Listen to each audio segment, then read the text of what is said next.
Maayong hapon o pag-usab sa Luzon, Visayas, sa Mindanao. Okay mga idol no. 8 p.m. o 9 p.m. na pod ang ato ang birada karon no. STL og sa 3D. Okay, hatagan ta mo no og tag isa ka pares ani. Unya isa pod ka pares sa 3D 9 p.m. og sa STL 8 p.m. no. So tag isa ra gina siya mga idol ka kuan no, pares ang atong ihatag. Dirita sa 04 mga palangga no. Sa STL na siya mga palangga ha. Unya kining isa pod 3D mga idol. Ato aning testingan mga idol ang ato ang doble 5 mga idol no. So doble 5 ni siya mga idol ang ato ang ihatag diri. Para karon sa 9 p.m. no.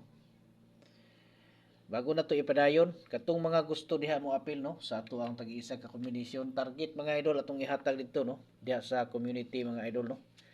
So ang inyong buhaton para maka-apil mo, pangitaan nyo diha ang join mga idol no. Pindutan nyo na niya, sundalan nyo ng mga sunod nga makita nyo diha no kanang membership nga gitawag. Unya 1 2 3 na siya mga idol ang label diha no. O kung pwede kung kuan lang kung makaya gyud diha mo dito sa level 2 ug level 3 kay diha ko nagapokus. Pero kung di nyo makaya to dito, so diri mo sa ubos no sa 79 diha sa level 1 mga idol. Okay, pero makita nyo diha one combination schedule no alas 5 alas 9 alas 5 alas 2 no. Ang dito sa level 2 makadawat mo dito og mga pahabol no. Kanang mga last minute bitaw nga mga pahabol. So munay madawat nyo dito sa level 2 ug level 3. Kanang mga pahabol na to. Kung gusto mo makadawat sa itong mga pahabol, so mo to dito, sundan nyo to dito no. Diretso na mo sa level 2 ug sa level 3. Okay, katong mga big timer diya mga idol no. So sakto na sa inyo diya. Kanang level 3. Kaya diha ako nagabirada sa mga pahabol na to diha. Okay. 04 nga to ang last to mga idol no sa 9 p.m. sa STL.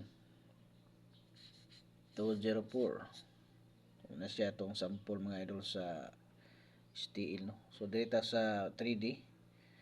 So doble na to ato ang dalahon karon no. 255. Okay. Unya 515. 515. Unya dirita sa 455 no. So 455 mo to ang birada karon sa 9 p.m. Okay? So good luck no sa tanan nga maka-appeal karon sa atong kuan. So pag ay na mo kapaglangan mga idol no, pag join na mo sa ato ang tag-isa ka combination. Pangita lang niyo da ang join button, unya pindutan niyo na.